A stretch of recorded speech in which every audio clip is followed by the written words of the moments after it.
Welcome everybody to this month's forum. I think this is a very special time that the last two forum and now the third one, we have Professor Rhayun Song, and you are becoming a regular, and it's so good to have you. She's always have wisdom backed by research. Those are the things I really appreciate. There are few people in this world, people are good at certain things. When they're good at research, they're good at spreading messages and to be together and to be practical and brilliant. Well, that is rare. And Rayong is one of the rare person I really appreciate.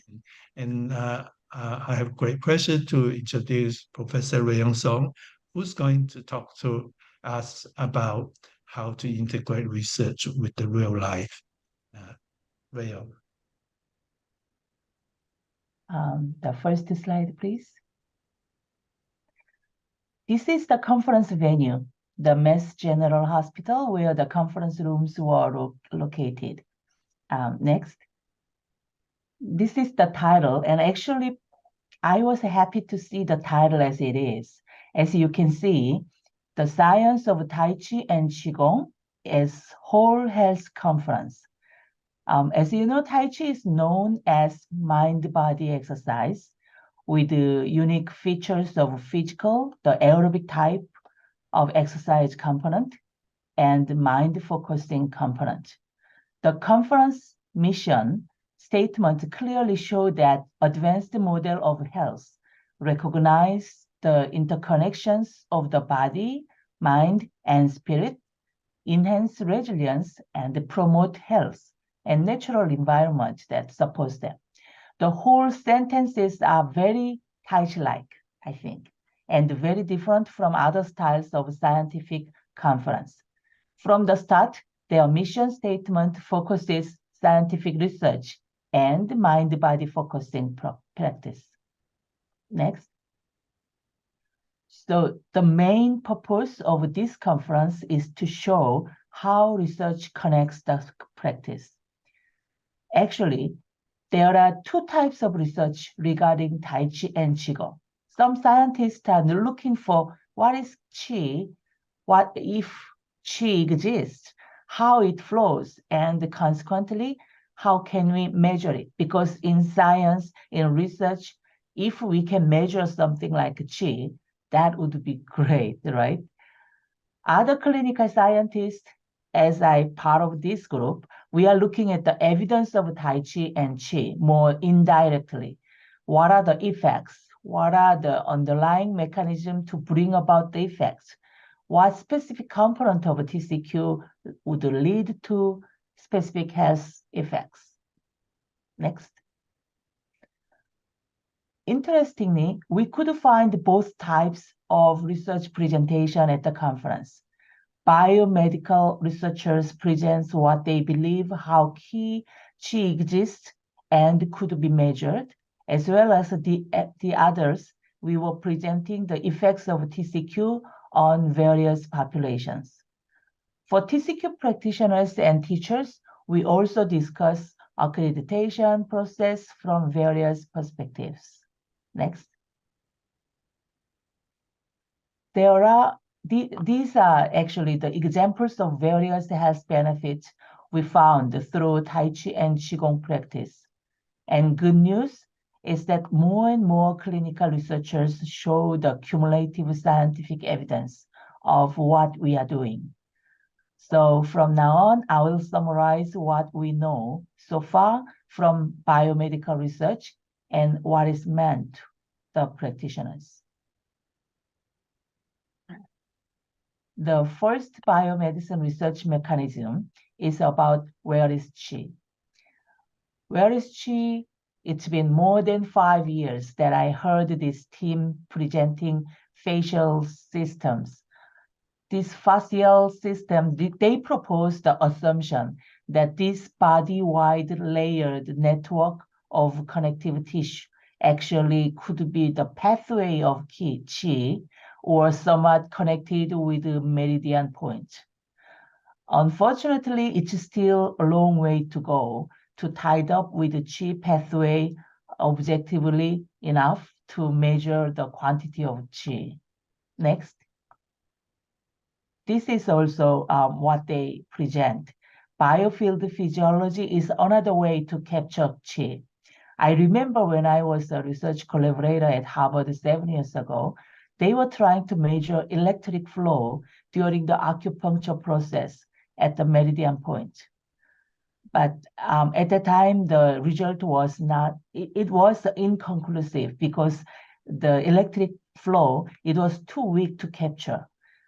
That would be nice if we could measure Qi, if we know what is dosage of Tai Chi and Qigong practice. We did that like 12 weeks, 16 weeks, something like that. And then, okay, this much is how we improve certain amount of Qi, right? So that would be great. That's why they keep doing this pathway to the research to show what is the objective way to measure Qi. But this type of research has been progressing. It's good, but very, very slowly progressing. So it's still a long way to go. Next. So the second mechanism is about the mobility and the brain function. This type of research, the clinical research to show directly, indirectly, how it's connected, actually they have been shown more progressive result. So this is about mobility, brain function, and the evidence is pretty strong. It's well known that cognition and mobility, they are interconnected. But what is the mechanism? The brain researchers proposed dual task paradigms. When people start doing cognitive tasks, like calculating, memorizing, and so on, during their walking speed is actually getting slower. They slow down. When Tai Chi practice was provided, their dual task performance has been improved. It's pretty interesting, right? So we have to ask why. When the researchers observed the functional MRI, the brain image, the place to control balance was very closely located to the place to control cognitive function. I'll show the next slide.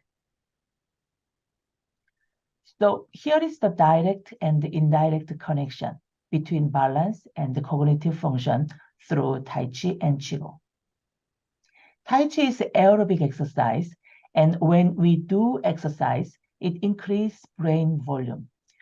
Bear with me with a few the strange names of the factors. It's going to be pretty familiar with you soon. Brain-derived neurotrophic factor, we call that BDNF. It's kind of growth factor in the central nervous system.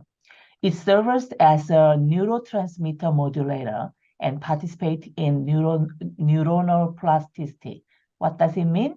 In simple terms, neuroplasticity means our brain adjusts or change its function throughout the growth, or these days we are looking at the aging process. So this neuronal plasticity, it would be the essential factor for learning and memory, and that's cognitive function. So during the Tai Chi practice, actually we improve mobility, and also we improved directly cognitive function. The first mechanism would be increased brain circulation, like a BDNF improved. Consequently, neuroplasticity improved cognition. At the same time, improve muscle strength and balance. Second, that pathway is indirect pathway. Tai Chi would be effective to like a stress reduction, improve sleep quality, and as you know, if you perceive less stressful with better sleep, your physical and cognitive function improves. Next. Personally, I found this very fascinating about this third mechanism about Tai Chi and stress reduction. In the middle of the brain, there is a small almond-shaped part called amygdala. Actually, I want you to just try to remember two terminology, the anatomic terminology here in the brain. If you are interested in the cognitive function, you are dealing with in your class a lot of those people with the cognitive declining symptoms, then you may found it interesting too. This part, amygdala, the first one, this is the center for emotions, linking to the brain ability, like memory, learning, senses, like that. When we perceive something threatening, the thalamus sends sensory information to the amygdala, which triggers the fear response. This amygdala activates the sympathetic nervous system, initiating our fight or flight, you may know the term, fight or flight reaction.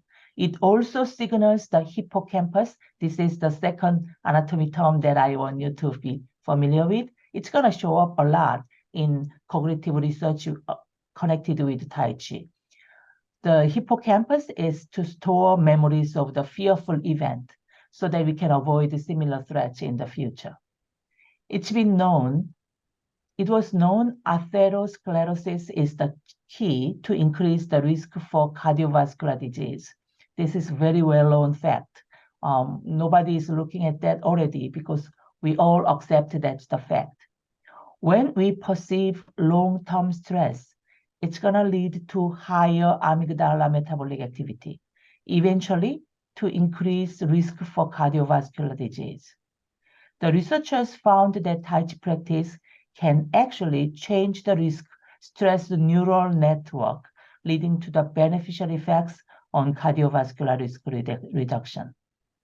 Next. The next mechanism is well known among Tai Chi practitioners.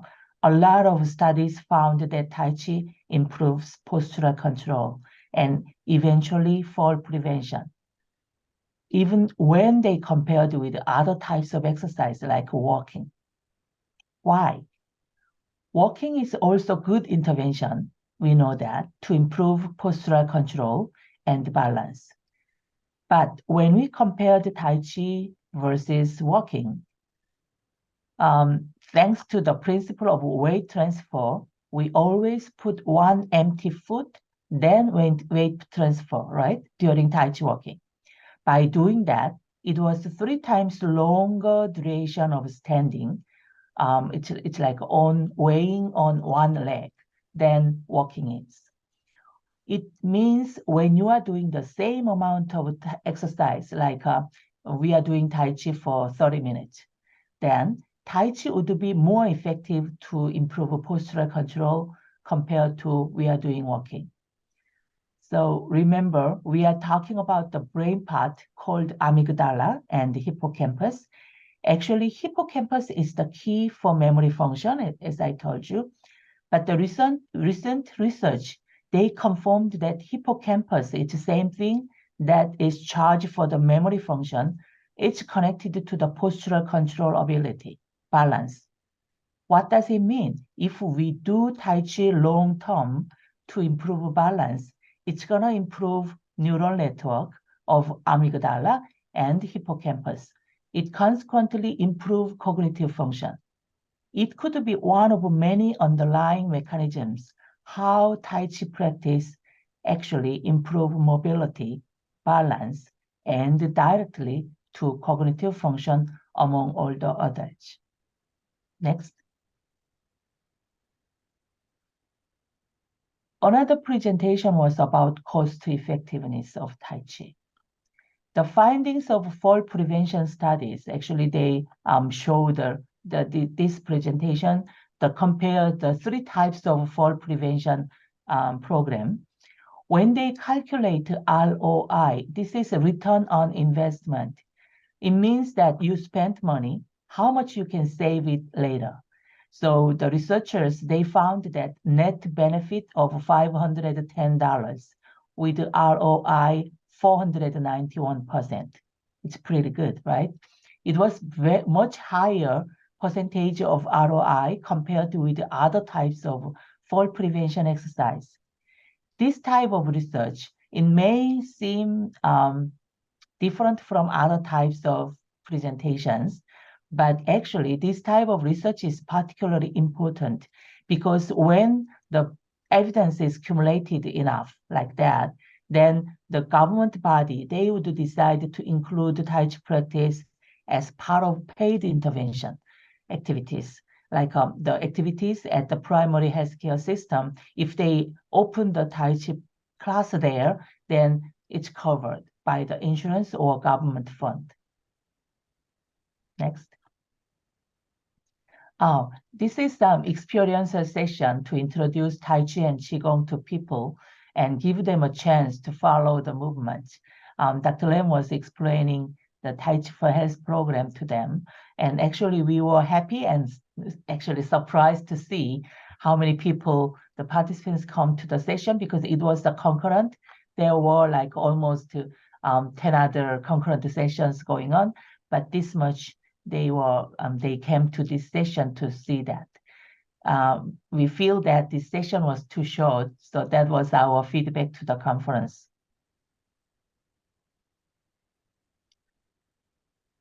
So this would be the last slide that I want to say. So far, I introduced many mechanisms of Tai Chi presented by scientific researchers. You may agree some of them or feel suspicious yet about some studies. But what those all means to us as practitioners, here is what I could summarize from the conference. First, Tai Chi is a mind-body exercise with various embedded principles. We are aware of those principles of posture, movement, song, being mindfulness, and Xing. Remember that all cumulative health benefits of Tai Chi, actually they are because of those principles. All exercise is good. We all agree on that. But those principles makes Tai Chi unique. Second, so much scientific evidence is accumulating from the molecular level to clinical levels. Sometimes it's helpful to know those underlying mechanisms of Tai Chi leading to the specific effects for spatial populations.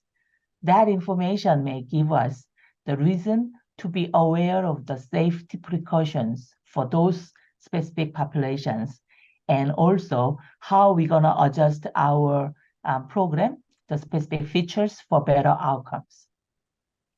Third, actually, I've been emphasizing this part for a long time. How to apply Tai Chi and Qigong to individuals with spatial, with health or without health problems should be standardized. It's the reason it's for safety and effectiveness. Fortunately, we do have a standardized protocol for Tai Chi for Health programs, and we can adjust according to the individual health conditions, right?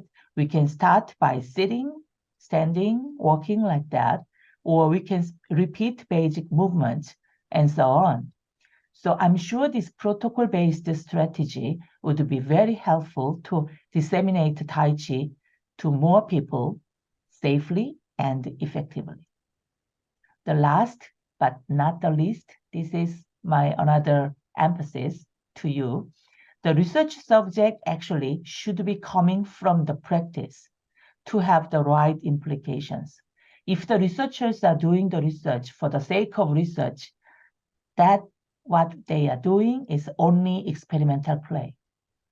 There would be no clinical implications, then we are not gonna adapt that result into our practice. So while you are doing the practice, while you are teaching the practice to the class, we need to be curious and it's about when you saw something beneficial, benefits, any outcomes, why and how. That could lead to the more meaningful research. Thank you very much for giving me the opportunity to present today. That would be. Thank you, Rhayun. this is one of the very best presentation in Tai Chi and research I ever seen. It's amazing. You did so well. We got the summary and this is a brilliant communication combination and making it so easy to understand. And um, but it does make me think a lot. So if I need to think a lot, being a medical doctor and Tai Chi practitioner, then you might not quite get it if you get this recording. I recommend you watch the presentation again when you get the recording and just think about it. It's just so wonderful when the approach is ingenious. And I just want to share with you that when I started doing Tai Chi, being a medical doctor, I have suspicion of existence of Qi. That's what Rhayun was talking about. And so, I mean, you can't measure it. What good is it? But as I get better in Tai Chi, I can feel the Qi.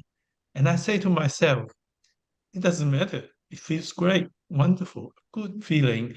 And I know if I do my Tai Chi right, my Qi feels better. Uh, but of course, eventually, once science advanced enough, we'll be able to measure it. And Rayong already showing trains that it can be measured. So that's great news. I also do acupuncture practice, and she mentioned about the acupuncture study again. Yeah, well, it's still not totally measurable, but I choose that I can feel it, and no harm for us to use it to guide our Tai Chi. And in her conclusion, the third point, 4 point, I really think it's so important that research, of course, are paid by the taxpayers, mostly grounded by governments. So really, to the money that go to research should have a purpose. The purpose would be to help people to be healthier and happier.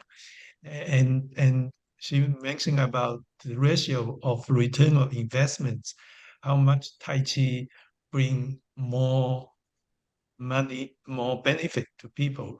That was nice. I didn't know that. I mean, I know that, but I didn't never seen anything such clear evidence.